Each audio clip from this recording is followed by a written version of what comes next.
ទីតាំងហាងអាលីបយូធីសាឡនគឺមិនមែនមានតែការបដូរពណ៌សក់បែបឆាតបែបទាន់សម័យទេចាគឺមានការបដូរពណ៌សក់បែបលុបស្កើគឺមានដូចគ្នាចាសម្រាប់បងស្រីគឺជាអតិថិជនដែលគាត់ធ្លាប់បញ្ចេញមកទទួលសេវាកម្មការអ៊ុតសក់ត្រង់បញ្ចូលស្រមតាមទឹកនៅហាងអាលីបយូធីសាឡនខ្ញុំម្ដងហើយចាតែសម្រាប់លើកនេះគឺគាត់មកអញ្ជើញដោយសារតែសក់គាត់មានស្កើច្រើនអញ្ចឹងគឺគាត់អញ្ជើញមកទទួលសេវាកម្មការអ៊ុតសក់ត្រង់ផងហើយនឹងការបដូរពណ៌សក់ផងដើម្បីបន្លំជាមួយនឹងសក់ដែលគាត់មានសភាពស្កើពីមុខខ្លាំងចាតែពេលដែលគាត់ធ្វើហើយគឺពេញចិត្តខ្លាំង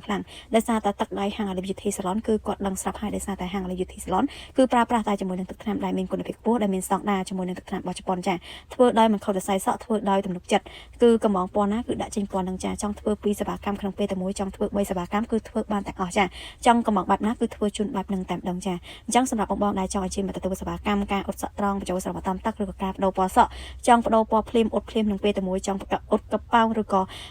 ដូរពណ៌សក់ក្នុងពេលតែមួយគឺធ្វើបានទាំងអស់ចាកាន់តែពិសេសឥឡូវនេះគឺកំពុងតែមានការ discount 30% ចាអញ្ចឹងបងដែលចង់ដឹងព័ត៌មានអត់ជាមួយនឹងការទទួលសេវាកម្មការអ៊ុតត្រង់ឬក៏ការបដូរពណ៌សក់និងសេវាកម្មផ្សេងៗទៀតបងអាចធ្វើការឆាតចុះភ័យបានចាហើយក៏ខាងយើងមានលក់ជាមួយនឹងថ្នាំលាបពណ៌សក់ឬក៏ឈុតអ៊ុតសក់ដែរចាគឺបងទិញទៅប្រើប្រាស់គឺយើងមានជាលីងគ្រប់ព្រានផ្ទាល់តែម្ដងចារាល់ចង្អុលពណ៌សក់បងអាចឆាតសួរបន្ថែមទៀតបានអញ្ចឹងសម្រាប់បងដែលចង់ដឹងព័ត៌មានអត់អាចធ្វើការឆាតចុះភ័យបានជាមួយនឹងសេវាកម្មការបដូរពណ៌សក់ឬក៏ជាមួយនឹងផលិតផលដែលបងចង់ទិញទៅប្រើប្រាស់នៅក្នុងហាងសាឡនចា